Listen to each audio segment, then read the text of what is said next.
Tu ne pourras pas tenir dans l'atmosphère dans laquelle nous sommes.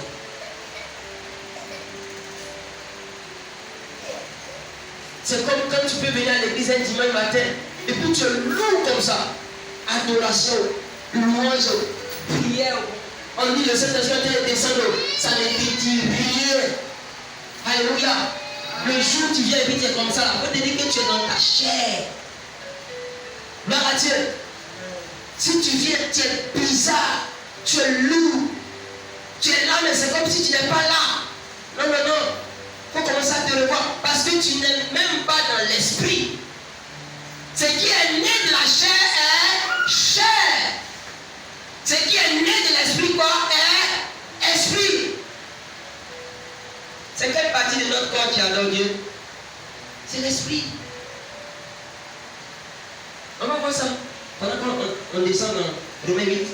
La Bible dit quoi? La Bible dit tous ceux qui sont conduits par l'Esprit de Dieu sont appelés fils de Dieu. Donc, en réalité, nous sommes tous les enfants de Dieu, mais nous ne sommes pas tous les fils de Dieu.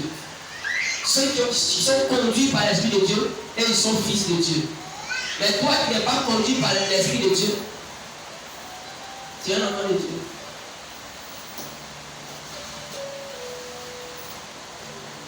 Esaïe a dit, il dit quoi? Un enfant nous est né, un fils nous est donné. Il y a une différence entre un enfant et puis un fils. Un enfant, il faut le mettre dans la maison. Il faut mettre un burger, soja, huile, tomate, quoi encore. Tu mets un enfant dans la maison, tu mets tout ce qu'il faut pour vivre avec lui. Tu vas aller, tu fais 3 mois, tu viens, c'est les œufs et la tête de l'enfant qui va vivre dans la maison. Alléluia. Il faut laisser un fils avec tout le nécessaire. Tu vas, tu viens, il a grossi. Peut-être il s'est marié, il a fait enfant. Et il a fondé même un foyer. Alléluia. Bien aimé, le temps où on est enfant là, c'est terminé. C'est le temps d'un fils. La Bible dit quoi? Le monde attend avec un ardent désir la révélation des fils de Dieu. Il n'a pas dit la révélation des enfants de Dieu. Un enfant, il passe tout son temps à pleurer.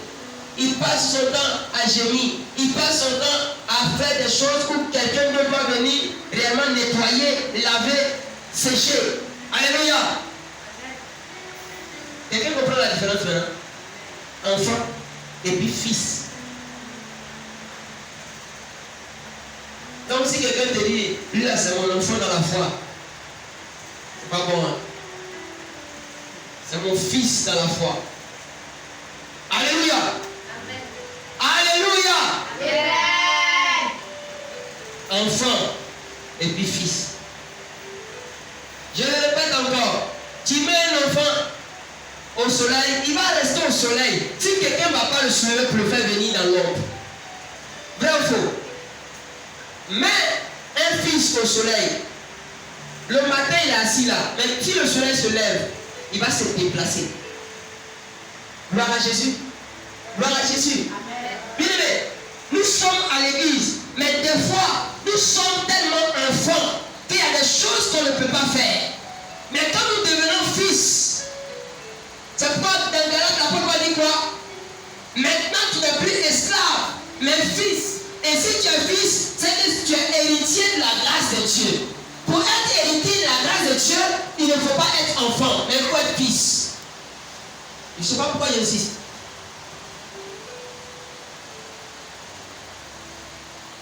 La Bible dit au verset 15, et vous n'avez point reçu un esprit de servitude pour être encore dans la crainte, mais vous avez reçu un esprit d'adoption par lequel nous crions Abba, ce qui veut dire Père. Écoutez bien.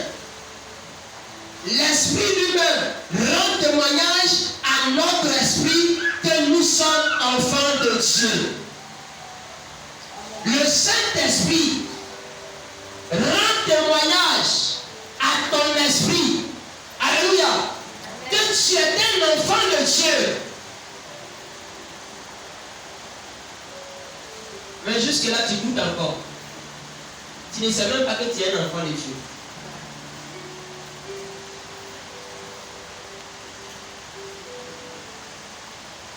le Saint-Esprit va communiquer à toi-même ton esprit. Parce que le Saint-Esprit ne communique pas avec le corps. Le Saint-Esprit ne communique pas avec ton âme. Le Saint-Esprit communique avec ton esprit. Et il vient dire à ton esprit que tu es un enfant de Dieu.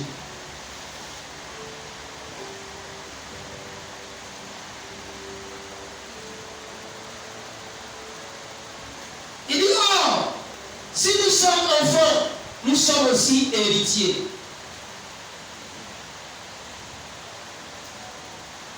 Si tu es un enfant de Dieu, tu es aussi héritier. Héritier de Dieu et co-héritier de Christ. Si toutefois nous souffrons avec lui afin d'être glorifiés avec lui. Il y a des chrétiens, il n'y a pas de souffrance dans leur vocabulaire. Il n'y a pas de souffrance dans ton vocabulaire.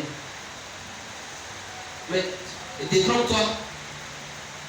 Vous serez glorifiés avec moi si vous souffrez avec moi. Il n'y a pas de souffrance dans ton vocabulaire. Pour toi, tout est la paix, la joie, la vie, la liberté. En tout cas, voilà. Mais il y a la souffrance en Christ. La bonne souffrance. Parce que cette souffrance pour Christ va te permettre d'être glorifié avec Christ.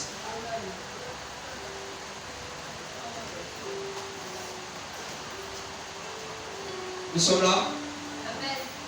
Est-ce que nous sommes là? Amen. Frères et sœurs, je le répète encore.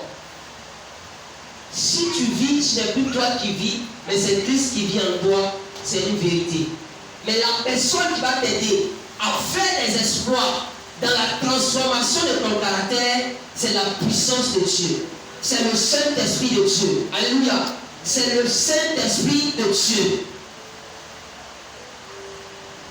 Maintenant, si tu ne collabores pas avec lui, il est dans son camp, toi tu es dans ton camp avec tes propres efforts, ta nature restera la même nature.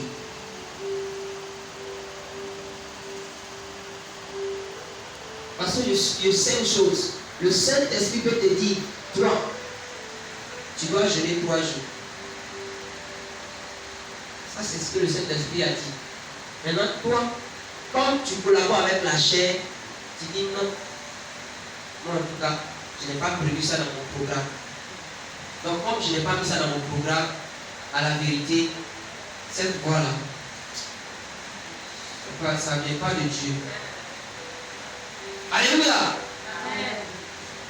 Bien-aimé, tu as besoin d'être connecté à l'Esprit de Dieu. Il y a des gens, même Dieu me va dire, lève-toi, va prêcher. Il va dire, moi je n'ai pas encore fait école biblique, je n'ai pas encore eu doctorat en théologie, je n'ai pas encore eu les cours de missiologie, donc vraiment je ne peux pas aller prêcher. Ah bon? L'Esprit de Dieu est Dieu, mais il n'est pas Dieu. Mais s'il t'a parlé,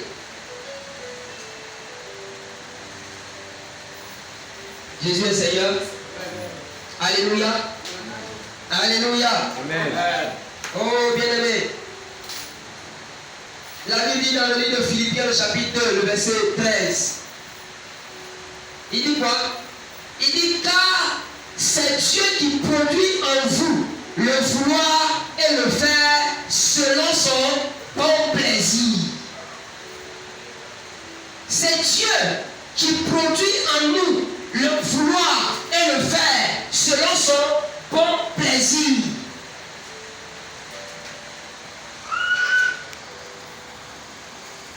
Donc, si tu veux faire les choses par ta propre force, ça ne marchera pas. Mais si tu crois ce matin que c'est Dieu qui produit en nous le vouloir et le faire, le Seigneur se lève pour toi. Amen.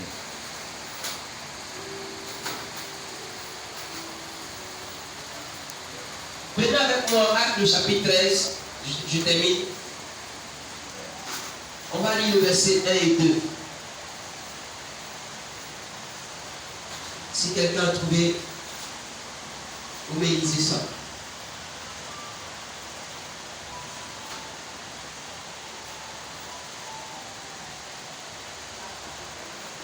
Acte 13, 1 et 2. Monsieur, il faut jouer.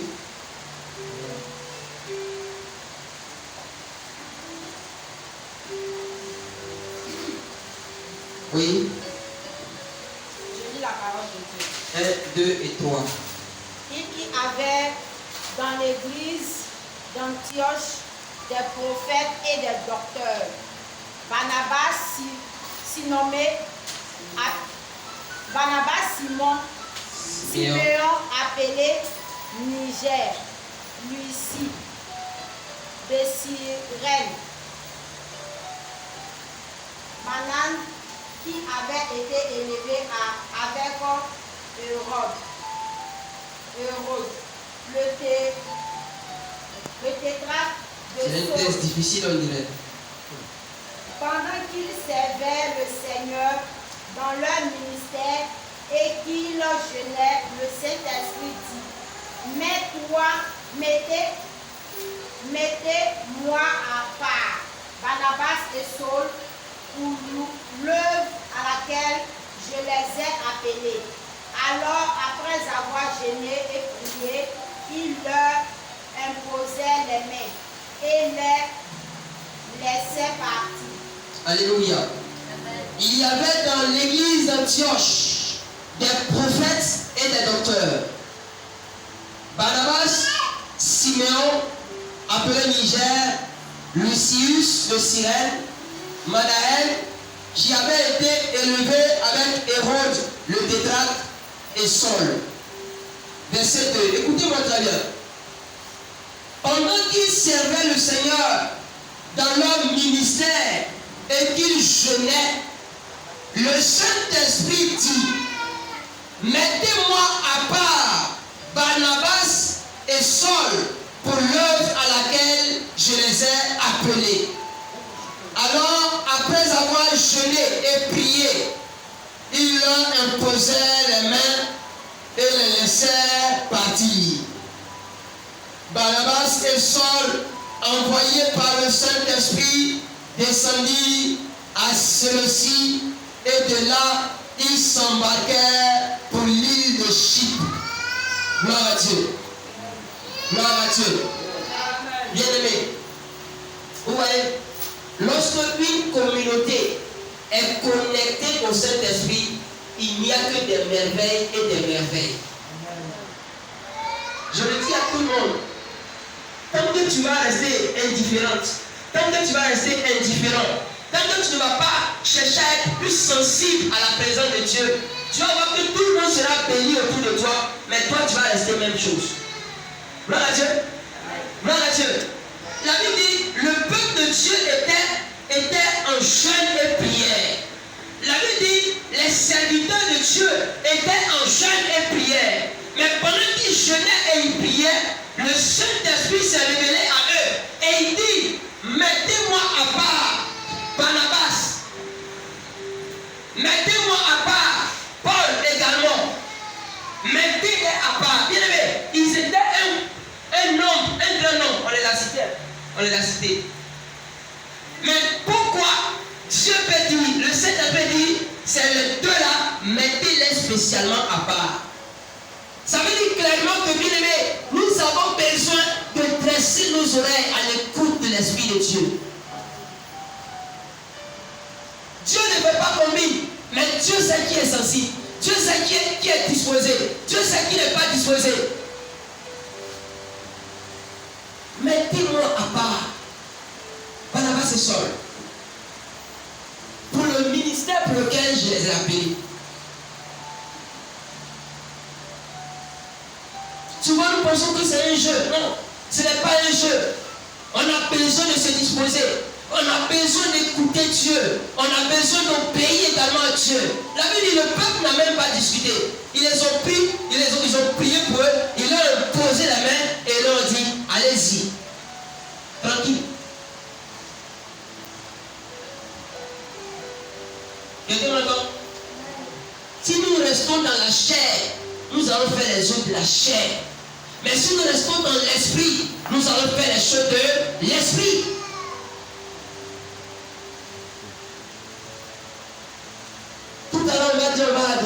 Tu vas voir. C'est maintenant que quelqu'un va mettre sa main dans sa poche. Et puis il se lève et puis il ne sort pas dans l'eau.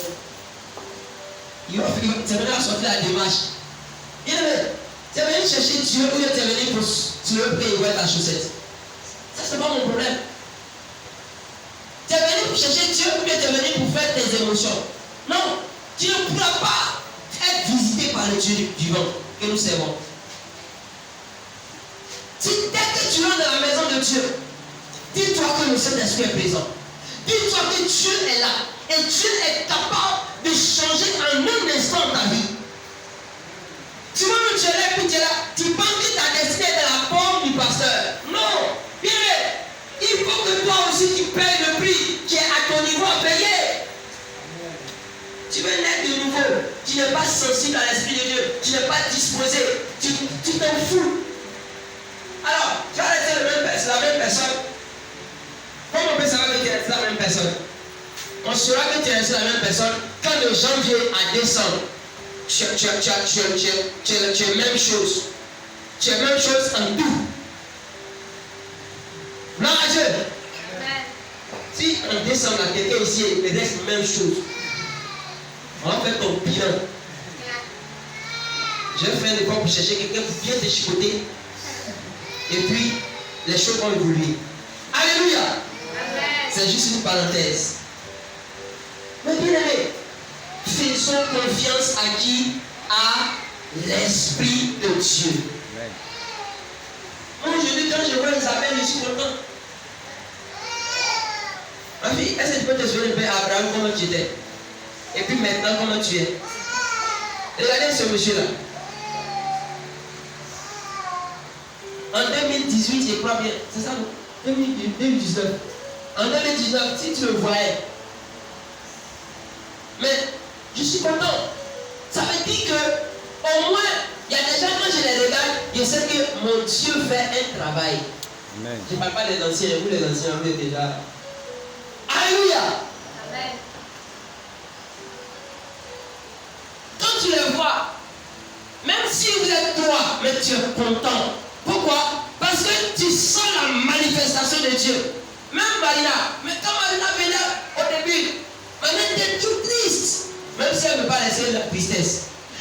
Elle était très désemparée. Alléluia. J'en parle parce que Dieu a fait un travail. Et Dieu va continuer à faire son travail. Au point, à un moment donné, toi-même quand tu regardes ton hier et ton présent, tu sens que la main de Dieu est sur toi. Ne jouez pas avec ça. Tu peux venir dans la maison de Dieu et tu seras en pleurs. Mais ces pleurs-là, quand tu sors de la maison de Dieu, tu es une personne changée. Amen. Je suis en train de dire beaucoup de choses, mais je suis en train de te dire que si tu ne fais pas confiance au Saint-Esprit, après je ne sais pas comment l'enracinement va se faire. C'est pourquoi le mois de juin, ça sera le mois du Saint-Esprit. On va parler encore du Saint-Esprit.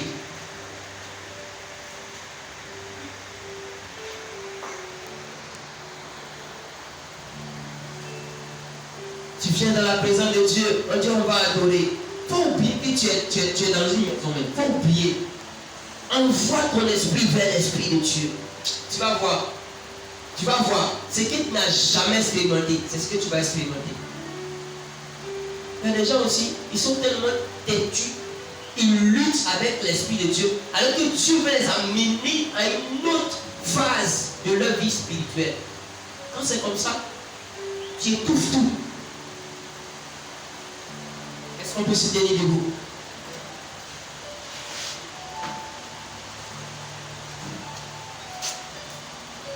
Les gens là, envoyez-nous dans les hauteurs. Je ne sais pas comment Patricia va s'arranger, mais nous voulons qu'il nous touche. Nous voulons qu'il renouvelle nos dons ce matin. Nous voulons véritablement prophétiser ce matin. Nous voulons